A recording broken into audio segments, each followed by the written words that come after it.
అమీన్పూర్ లో హైడ్రా భారీ ఆపరేషన్, భారీ పోలీసు బందోబస్తు మధ్య ఆక్రమణలు తొలగింపు. రెవెన్యూ, మున్సిపల్ అధికారులతో కలిసి హైడ్రా భారీ ఆపరేషన్. ఐలాపూర్ తండాతో పాటు గ్రామంలో ఇళ్ల జోలికి వెళ్లకుండా హైడ్రా చర్యలు. పేదల ఇళ్లలో జోలికి వెళ్లకుండా Hydraa operation. Court stay order ఉన్నప్పటికీ నిర్మాణాలు జరిపిన ముఖ్యం గెస్ట్ హౌస్ తో పాటు సోదరుడు అజం నిర్మించిన 6 అంతస్తుల భవనాన్ని తొలగించిన హైడ్రా. తండాలోని నివాసాలతో పాటు ఐలాపురంలో ఇళ్ల జోలికి వెళ్లకుండా ఖాళీ స్థలాలను స్వాధీనం చేసుకుంటున్న హైడ్రా.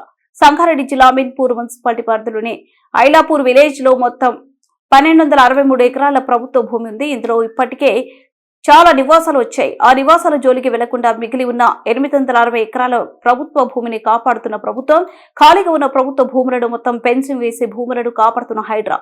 యథాతథ స్థితిని కొనసాగించాలని 1998 నుంచి కోర్టు ఆర్డర్లను పట్టించుకోకుండా నిర్మించిన గెస్ట్ హౌస్ ను తొలగించిన హైడ్రా. అలాగే ఎలాంటి అనుమతులు లేకుండా ముఖ్యం సోదరుడు అజీం నిర్మించిన 6 అంతస్తుల భవనాన్ని తొలగిస్తున్న హైడ్రా.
కబ్జా చేసి కట్టిండు.